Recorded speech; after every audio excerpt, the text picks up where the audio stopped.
ज्ञान और विद्या के सागर पूज्य गुरुवर अपने असीम अथाह समीचीन ज्ञान के द्वारा हम अज्ञानी जीवों के अंतरंग को सदा सम्यक्त्व से प्रकाशित करते रहें। इन्हीं भावनाओं के इच्छुक गुरुवर के पावन पवित्र चरणों में कोटि कोटि नमोस्तु।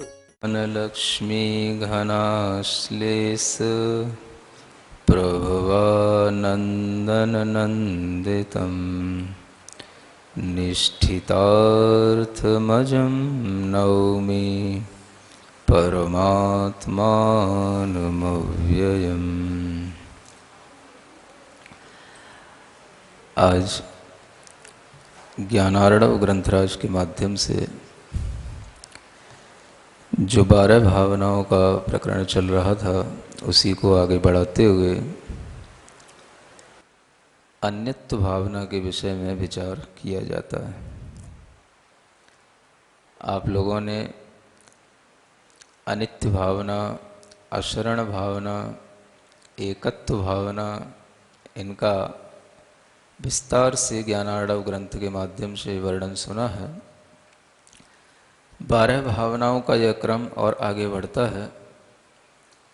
अशरण भावना के बाद में एकत्व भावना आई और जब एकत्व भावना से हमें अपने एकाकीपन का भान हो जाता है, अपने एक आत्मा पर हमारी भावना लग जाती है, तो फिर उस एक आत्मा के अलावा जो कुछ भी होता है वह हमें अन्य भिन्न प्रतिभासित होने लग जाता है।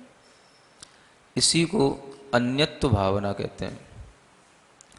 और यह अन्यपना यानी भिन्नपना, जो हमसे अन्य है, हमसे पृथक है, उसे भिन्न रूप में देखना, यह अपने एकत्व स्वभाव को जानने के बाद, अपने एकाकीपन को जानने के बाद या अपनी एक अकेली आत्मा की परिणति को जानने के बाद ही संभव होता है।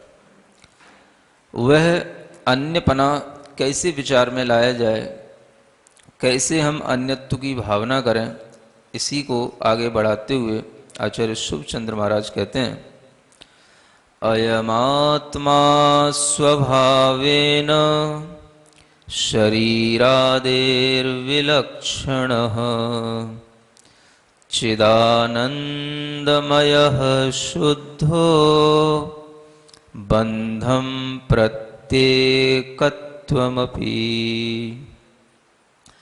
आचार्य कहते हैं, बंधम प्रति एकवान अपि, यह आत्मा बंध के प्रति एक होता हुआ भी चिदानंदमय शुद्ध, चिदानंदमय है, शुद्ध है। अयम आत्मा स्वभावेन शरीरादेर विलक्षण, यह आत्मा अपने स्वभाव से ही शरीर आदि से विलक्षण स्वभाव वाला है। विलक्षण का मतलब जिसका लक्षण अन्य जो देखने में आने वाले पदार्थ हैं उनसे भिन्न पड़ता है। जिसका लक्षण यानी जिसकी पहचान अन्य जो भी शरीर आदि या अन्य पुद्गल आदि जो हमारे साथ जुड़े हुए हैं उनसे इस आत्मा का स्वभाव से एक विलक्षण भेद है।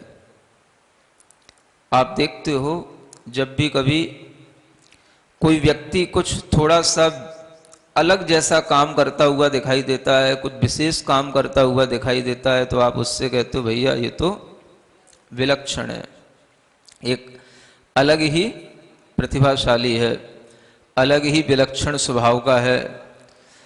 इस तरह से आप विलक्षण शब्द का उपयोग करते हो विशिष्टता के अर्थ में।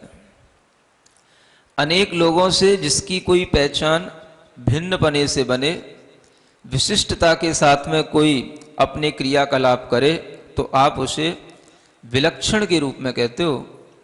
उसी विलक्षण का वास्तविक जो अर्थ है वो आचार्य कहते हैं, जिसका लक्षण कुछ विशिष्ट हो, जिसकी पहचान, जिसके गुण सबसे भिन्न हो, उसका नाम है विलक्षण। यानी जो हमें दिखाई दे रहा है, जो हमारे परिचय में है, वो सब पुद्गल होता है, जिसको हम जानते हैं, जिससे हमारा सबसे ज्यादा नाता रहता है, वास्ता जिससे हमारा सबसे ज्यादा पड़ता है, वह सबसे ज्यादा जानने में आने वाला, पहचानने में आने वाला, स्मृति में पड़ा रहने वाली कोई चीज है तो वह है पुद्गल पदार्थ। सब पुद्गल वस्तु हैं। आप देखोगे यही आपको दिन भर याद आता है, इसी की याद दिन भर सताती है, और यही आपको दिन में याद आता है, यही रातों में भी याद आता है। समझ आ रहा है? आपको पुद्गल के अलावा और कुछ याद नहीं आ पाता। आचार्य कहते हैं कि यह पुद्गल से भिन्न स्वभाव वाला हमारा आत्मा है। अब हम इस आत्मा को अपने स्वभाव से कभी भी पहचानते नहीं, कभी भी जानते नहीं, और आत्मा ही सबको पहचान रहा है, आत्मा ही सबको जान रहा है।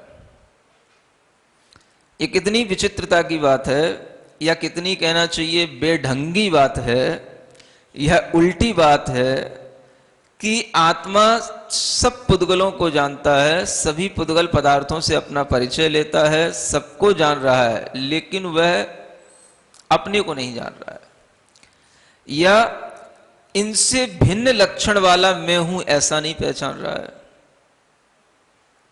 जबकि आत्मा का लक्षण पुद्गल पदार्थों से बिल्कुल भिन्न है। कैसा भिन्न है? आचार्य कहते हैं चिदानंदमय शुद्ध। आत्मा कैसा है? चिदानंदमय। चिदानंद माने चित प्लस आनंद इज इक्वल टू चिदानंद। समझ आ रहा है? चित, चित माने क्या होता है?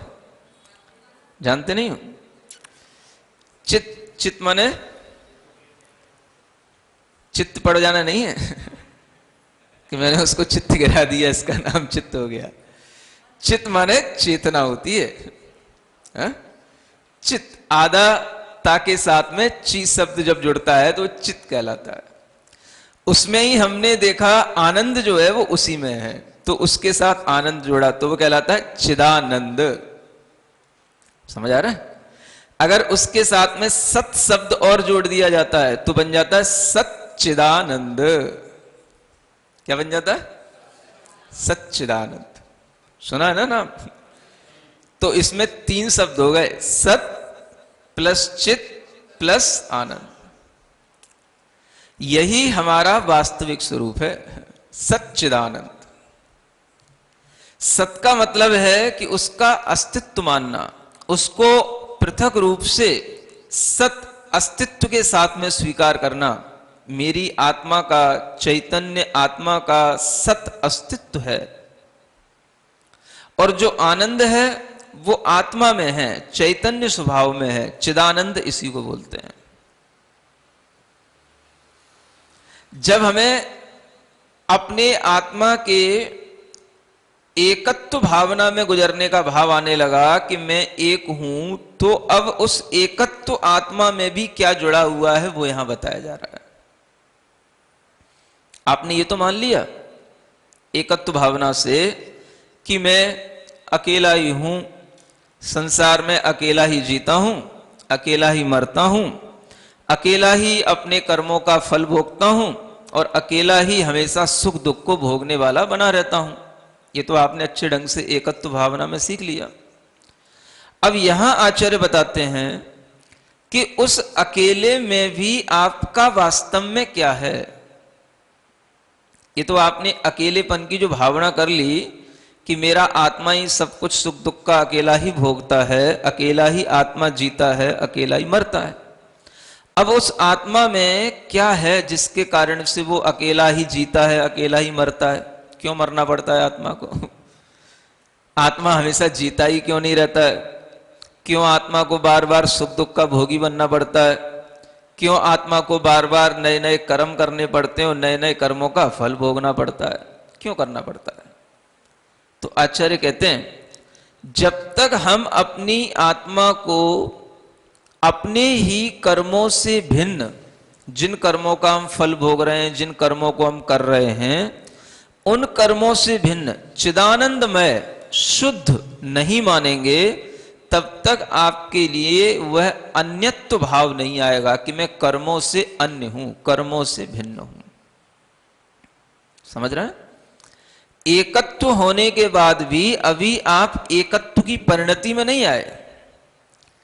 एकत्व भावना अलग बात है, और एकत्व विभक्त की जो परिणति समयसार आदि ग्रंथों में बताई जाती है वो अलग बात है। यहां तो केवल एकत्व भावना के माध्यम से आप में इतना आ गया कि मैं अकेला ही सब सुख दुख का भोगता हूं। अब यहां पर आपको परिचय दिया जा रहा है कि वो अकेले में भी आपके साथ बहुत कुछ अभी भी जुड़ा हुआ है। समझ आ रहा है? अभी अकेले नहीं हो गए आप, आपके कर्म अभी आपके साथ हैं, और उन कर्मों के कारण से ही आपको सुख दुख मिलता है। तो उसमें भी आप ये देखें कि मैं तो वास्तव में चिदानंदमय शुद्ध आत्मा हूं। बंधम प्रति एकवान अपि, भले ही मैं बंध के कारण से उन कर्मों से एक में हो रहा हूं, लेकिन वास्तव में तो मैं चिदानंदमय शुद्ध आत्मा हूं। तो पहले तो यह सीखना पड़ेगा कि ये आनंद शब्द किसके साथ जुड़ता है। सुन रहे हो? संसार में कभी देखा है आपने पुद्गला आनंद? ऐसा नहीं सुना कभी? जड़ा आनंद, मूर्ता आनंद, ऐसा नहीं होता? इन सबके साथ आनंद नहीं है? स्त्रियानंद, पुत्रानंद, सुतानंद, नहीं होता?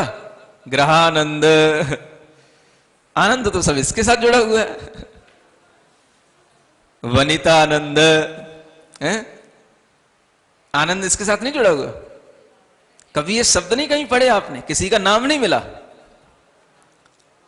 चिदानंद तो आपको नाम मिल जाएगा, समझ आ रहा है? सच्चिदानंद भी नाम मिल जाएगा, चिदानंद भी नाम मिल जाएगा, आनंद भी नाम मिल जाएगा, लेकिन ये आनंद है कहां? घर में है तो ग्रहानंद कहना चाहिए, स्त्री में है तो वनितानंद कहना चाहिए, पुत्र में है तो पुत्रानंद सुतानंद कहना चाहिए, पुत्री में है तो पुत्री आनंद कहना चाहिए, धन में है तो धनानंद कहना चाहिए। ऐसा कोई नाम भी नहीं रखता। नहीं समझ आ रहा? चिदानंद तो नाम मिल जाता है। हम नाम तो वही रख रहे हैं जो हमारे लिए पहले से बताया गया है, या जहां पर वास्तविकता के साथ में वो नाम जुड़ा हुआ है। चिदानंद, चित्त के साथ में ही आनंद है। आनंद कहां जुड़ा हुआ है? किसके साथ है? चित्त। चित्त माने जो चेतना है, जो हमारी अपनी चैतन्य आत्मा है, जो हमारे भीतर अपना ज्ञान दर्शन स्वभाव के साथ में चैतन्य स्वरूप है, उसी में आनंद जुड़ा हुआ है। मतलब कि व्यवहार में भी आनंद शब्द कहीं चेतना के अलावा जोड़ने में नहीं आता। नाम आदि रखने में भी कहीं चेतना के अलावा आनंद शब्द जोड़ने में नहीं आता। आनंद शब्द जुड़ा तो चित्त के साथ है, लेकिन हमारा ध्यान कभी नहीं जाता कि आनंद कहां है? चेतना में। कभी ध्यान नहीं जाता। जिस वास्तविकता से हमें परिचित होना चाहिए वो वास्तविक साथी से हम बिल्कुल अपरिचित हैं, और जिससे हमारे परिचय में कोई फर्क नहीं पड़ रहा है, हम उसका परिचय लिए जा रहे हैं। हमें क्या मिला, हमने क्या छोड़ दिया, हमारे घर में क्या रह गया, हमें पिताजी ने कितना दिया, कितना हमें भाइयों ने दिया, कितना हमारा बंटवारे में चला गया, कितना भाई हमसे और लेना चाहते हैं, कितना हमें और अपने को ग्राहकों को देना है। समझ आ रहा है? कितना बेटा की शादी में लगाना है, कितना बेटी की शादी में लगाना है, कितने की अभी हमें और बड़ी बड़ी कंपनी खड़ी करना है। सब इसी में चल रहा है, परिचय इसी में चल रहा है। पूरा जो चैतन्य आत्मा का ज्ञान स्वभाव है, उस ज्ञान स्वभाव का उपयोग पूरा पुद्गल में चल रहा है। पर द्रव्य में चल रहा है। समझ आ रहा है? जो चैतन्य आत्मा ज्ञानमय है वो तो हमें कभी पता ही नहीं, वो तो है सो है महाराज, क्या फर्क पड़ रहा है? वो अनादिकाल से थी, अभी भी है और आगे भी बनी रहेगी। हम नहीं भी जानेंगे तो भी है और जान लिया तो भी है, इसलिए उस आत्मा को कभी जाना ही नहीं।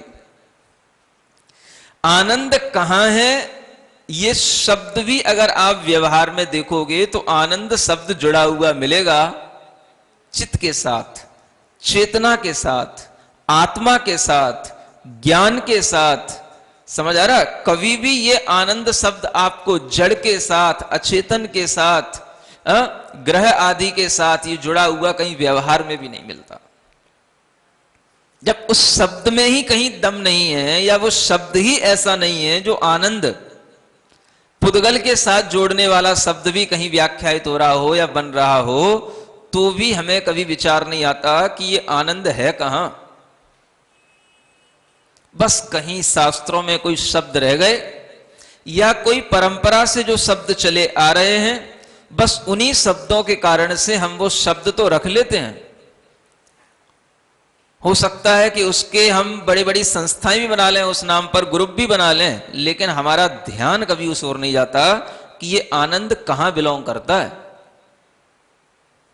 किस जगह पर रहता है, किनके साथ रहता है, किस स्वभाव के साथ रहता है। ये किसी को भी उस ओर देखने का भाव नहीं आता, जानने की प्रवृत्ति नहीं आती। और जो देख रहा है, जान रहा है, जिसके अंदर आनंद है, वो भी पर को ही जान रहा है, पर को ही देख रहा है, पर में ही आनंद लेने की कोशिश कर रहा है। वह चिदानंद को छोड़ करके अच्चिदानंद में पड़ा हुआ है। किसमें? जो चित्त के अलावा जो है वो सब क्या है? अचित है। चित्त माने चेतन हो गया, अचित माने अचेतन हो गया। चेतन को छोड़ करके, अपने चैतन्य आत्मा को छोड़ करके सब अचेतन में ही आनंद लेने की कोशिश कर रहे हैं। आनंद मिलेगा तो कहां मिलेगा? जब घर में जाएंगे तो कुछ अच्छे व्यंजन मिलेंगे, जब उनको खाएंगे पिएंगे तो आनंद आएगा। महाराज आपके प्रवचन सुनने से कितनी देर आनंद आएगा, और वो आनंद फिर दिन में काम भी आएगा, दिन भर भी साथ में रहेगा। आपके प्रवचन का आनंद तो बस जब तक आपके साथ में बैठा हूं या सुन रहा हूं तभी तक है, और जो मैं खाऊंगा पीऊंगा भोगूंगा उसका आनंद मेरे पास लंबे समय तक रहता है। और इतने लंबे समय तक रहता है कि वो मेमोरी में भी बहुत लंबे समय तक पड़ा रहता है। ऐसा भी आनंद का स्वभाव हमारे अंदर पड़ चुका होता है कि हमें जो कभी याद ना आए वो हमें स्वप्न में भी याद आने लग जाता है। समझ आ रहा है? वो बातें, वो आनंद, वो भोग, वो सब स्वप्न में आने लग जाता है। इतना हमारे अंदर वो आनंद का संस्कार पड़ा होता है, हर आत्मा के अंदर।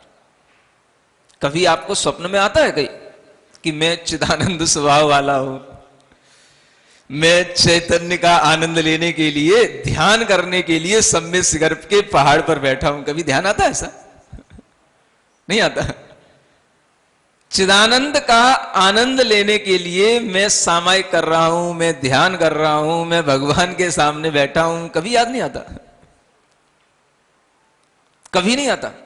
इतनी आप पूजा करते हो, इतने भगवान के सामने बैठते हो, कभी आपको स्वप्न में सामायिक नहीं होती? कभी स्वप्न में भगवान के सामने बैठ करके ध्यान कर रहा हूं, चैतन्य का आनंद ले रहा हूं, एक कभी स्वप्न नहीं आएगा।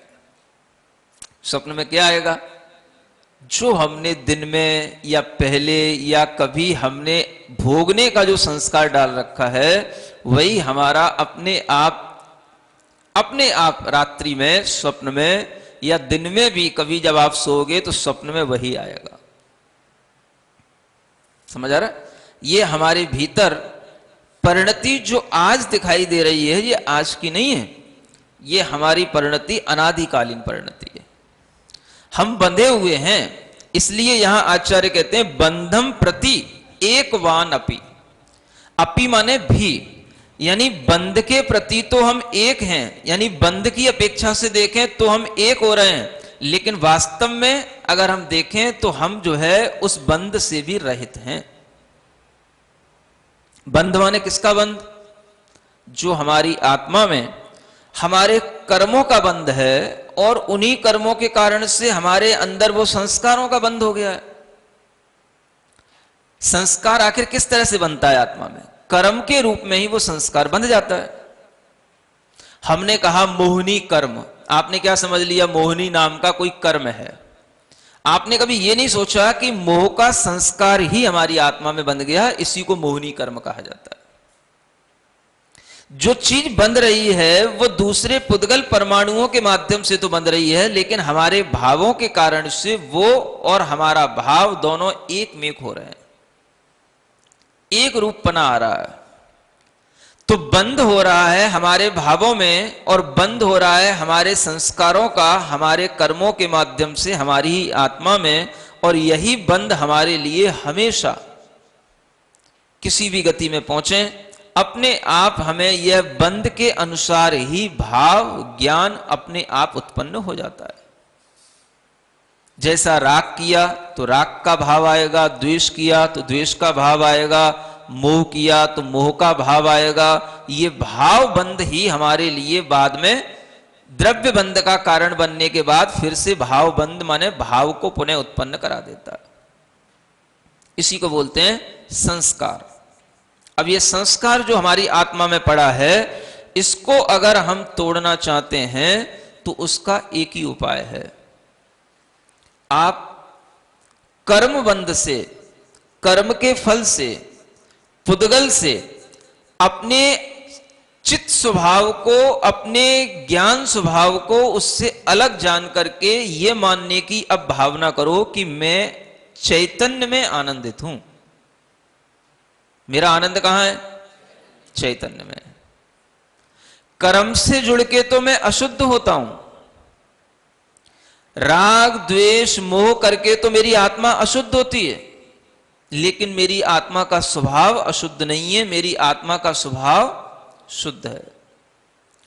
अगर मैं हमेशा राग द्वेष मोह ऐसे ही करता रहूंगा तो मैं अशुद्ध था, अशुद्ध हूं और अशुद्ध ही बना रहूंगा।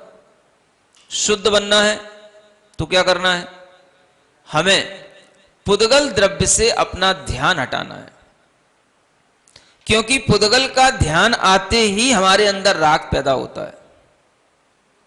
पुद्गल का ध्यान हटा करके केवल चैतन्य आत्मा का हमें अपना ध्यान करना है, और जितनी देर हम चित्त का ध्यान करेंगे उतनी देर हम आनंद महसूस करेंगे, चिदानंद। ये हमें अभ्यास के माध्यम से आएगा। जितनी देर आप अपनी चैतन्य के आनंद में होंगे उतनी देर आप शुद्ध होंगे, और जैसे ही आपकी स्मृति में फिर कोई पर द्रव्य शरीर आदि की अनुभूति भी आने लगेगी तो आप अशुद्ध ही हो रहे होंगे, क्योंकि आपके अंदर उस शरीर के माध्यम से जो कर्म का बंध हो रहा है वो ममत्व भाव के कारण से निरंतर चल रहा है। तो आनंद तो तब आए जब हम केवल चैतन्य की भावना करें। चिदानंदमय शुद्ध। मैं कैसा हूं? मैं चिदानंदमय हूं, मैं शुद्ध हूं। ये दो बातें ध्यान रखना है। जैसे ही आपने ये चिदानंदमय कहा तो आपका सारा जो पर से आनंद जुड़ा हुआ भाव था वो सब हट जाएगा। आनंद पर में नहीं है, आनंद पर के चिंतन में नहीं है, आनंद पर के विचार पर की चिंता में नहीं है। आनंद केवल हमारे चित्त स्वभाव में है, और चित्त स्वभाव हमारा कहीं नहीं गया। मैं ही चित्त स्वभाव वाला हूं, जो मैं अपने को जान रहा हूं, अपने को देख रहा हूं। आंख बंद करोगे तो आपको अपनी चित्त स्वभाव में चित्त आनंद की अनुभूति का भाव भी आएगा। महसूस होगा कि जो शरीर है वो तो अपना अलग स्वभाव वाला है, लेकिन जो शरीर के अलावा मैं अपने को जान रहा हूं, ये जो मुझे एक अलग से कुछ महसूस हो रहा है कि यह स्व का अस्तित्व है, वही मैं चित्त हूं, वही मेरा आनंद है। और वह आनंद उस शरीर से भी पृथक अनुभूति में आता है। उस अनुभूति को यह चैतन्य आत्मा कभी करने की भावना भी नहीं करता।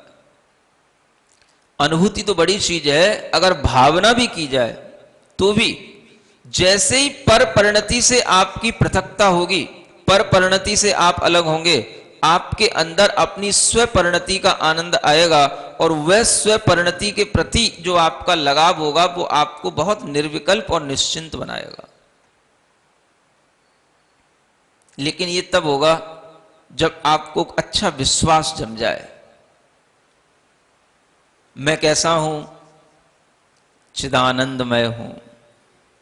जब तक चिदानंदमय भावना करूंगा तभी तक शुद्ध हूं, और जैसे ही मैंने वो भावना छोड़ी तो मैं फिर अशुद्ध हो जाता हूं। क्यों हो गया अशुद्ध? क्योंकि जब तक स्व की आश्रित था, स्व में था, तब तक तो शुद्ध हूं, स्व में ही शुद्धि है, और दूसरे से छुआ तो अशुद्ध हो गया। नहीं समझ आ रहा? अशुद्धि के कपड़े वालों को छूने से जैसे आपके शुद्ध कपड़े भी अशुद्ध हो जाते हैं, ऐसे ही मन की अशुद्धि, उपयोग की अशुद्धि, जैसे ही आप किसी अशुद्ध आत्मा का चिंतन करेंगे तो आपका अशुद्ध उपयोग हो जाएगा। ये क्यों नहीं सीखते हो? केवल बस बाहर कपड़े की शुद्धि, चौका की शुद्धि, ये तो जरूरी तो है, लेकिन इससे भी बढ़कर के इसका प्रयोजन जो भीतरी है वो तो क्या है? उचित शुद्धि है। ये प्रयोजन, बाहर की व्यवहार की क्रिया हमें अंतरंग आत्म शुद्धि की ओर ले जाती है, और कोई भी हम जो बाहर का व्यवहार कार्य करते हैं ये हमारे लिए उस आत्म प्रयोजन की सिद्धि के लिए ही होता है, और वह बताने के लिए ही होता है कि देखो जैसा तुम व्यवहार में कर रहे हो वैसा ही निश्चय में करना है। व्यवहार में तो कपड़े के छूने से अशुद्धि हो रही है, व्यवहार में तो किसी अशुद्ध दुकान से कोई चीज लाए, जल से उसकी शुद्धि की, धूप में सुखा करके उसकी शुद्धि की। आजकल तो कोरोना में और ज्यादा अशुद्धि हो रही है, हर चीज को अब आज आपको शुद्ध करना पड़ रहा है, सुखाना पड़ रहा है, साफ करना पड़ रहा है, अच्छे ढंग से सब चीज को बिल्कुल सैनिटाइज करना पड़ रहा है, हर चीज को आपको शुद्ध करना पड़ रहा है। आपके हाथ जो आप अभी बाथरूम से भी आए थे, अच्छे ढंग से नहा धो करके भी आए थे, और बाहर आए और आप अगर किसी के साथ बैठ गए और फिर आप भोजन करने बैठे तो आपको अब तुरंत याद आने लगती है अब फिर से अब सैनिटाइज कर लो। पहले कहां आती थी इतनी याद? इतनी शुद्धि की चिंता पड़ी है, समझ आ रहा है? लेकिन इस शुद्धि से भी क्या शुद्धि हो रही है? ये शुद्धि जिस तरह से हमारे लिए बाहर के वातावरण से हमारे शरीर पर इफेक्ट डाल रही है, उसी तरह से आचार्य कहते हैं आपका उपयोग, आपकी मानसिक शुद्धि, आपके मन का जिससे जुड़ाव हो रहा है वो व्यक्ति अशुद्ध है या शुद्ध है, ये देखो।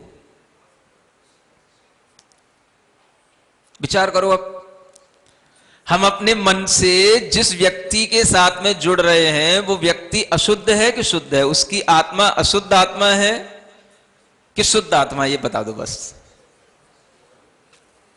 अगर अशुद्ध आत्मा से जुड़ोगे तो अशुद्ध भाव पैदा होंगे, और जिसकी आत्मा शुद्ध हो रही है या शुद्ध हो गई है उससे जुड़ोगे तो शुद्ध भाव पैदा होंगे। सीधी सा गणित है, हाँ? सीधा गणित। शुद्ध के साथ रहोगे, शुद्ध के साथ बैठोगे, शुद्ध की याद करोगे तो शुद्ध भाव पैदा होंगे, और जो अशुद्ध हैं अशुद्धि में ही रह रहे हैं, अशुद्धि में ही जा रहे हैं और अशुद्धि को ही बढ़ा रहे हैं, उनका चिंतन करोगे, उनका ध्यान करोगे तो अपना उपयोग भी मलिन ही होगा, अपना मन भी अशुद्ध ही होगा। चित्त का उपयोग कभी शुद्ध नहीं हो सकता। तो यही यहां बताया जा रहा है, शुद्ध प्योर चीज होती है, और शुद्धि जब आती है तो वो दूसरे से हटके ही आती है, जुड़ के नहीं आती। व्यवहार में भी तो हम यही देखते हैं, अगर हम किसी से छुल गए तो हम अशुद्ध हो गए। जो हमारे पास में मान लो कोई द्रव्य है, मान लो हमारे पास दूध रखा हुआ है, उस दूध में किसी ने पानी डाल दिया तो हम क्या बोलते हैं? यह अशुद्ध हो गया। समझ आ रहा है? वो प्योर दूध नहीं रहा, क्योंकि उसमें क्या मिल गया? पानी मिल गया। किसी भी चीज में कोई दूसरी चीज का सम्मिश्रण हुआ, सम्मेलन हुआ, वह चीज अशुद्ध हो गई। अशुद्ध और किस तरीके से होती है? आपने कोई भी वस्तु अपने सामने बिल्कुल शुद्ध बना करके रखी, मान लो आपने दाल शुद्ध बना करके रखी, समझ आ रहा है? अब उस दाल में अगर कोई दूसरी चीज आकर के गिर पड़ी, मक्खी आके गिर पड़ी, मच्छर आके गिर पड़ा, कोई दूसरी चीज आकर के उसमें गिर पड़ी, क्या हो गया? अशुद्ध हो गई। समझ आ रहा है? कोई भी चीज तब तक शुद्ध है जो जैसी है, जैसी बनी हुई है, जिसको हमने जिस फॉर्म में बना रखा है वो उस तरह से है, तब तक तो शुद्ध है। और उसका अगर संपर्क हो गया, मान लो उस कटोरी को 4 लोगों ने छू लिया, तो पहले तो आपको कोई फर्क नहीं पड़ता था जब तक कोरोना नहीं हुआ था, है ना? तब तक तो आपके छुआछूत बड़ी, है ना, आपको घर में भी बैठ करके बड़ी चिल्लाहट पैदा होती थी, क्या छुआछूत मचा रखा है, ये क्या छुआछूत फैला रखी है ना? अब उन्हीं पढ़े लिखे लोगों से पूछो जो पहले घर में बैठ के चिल्लाते थे ये क्या छुआछूत मचा रखी है, अब उनसे कहो, अब उनसे देखो, अब उनसे पूछो कि ये छुआछूत अब समझ में आ रही है क्या है? ये यही छुआछूत है। समझ आ रहा है? अगर आप कोई भी चीज, कोई भी वस्तु शुद्ध है, उसको शुद्ध बनाए रखना चाहते हो तो वह दूसरे के संपर्क में नहीं आनी चाहिए।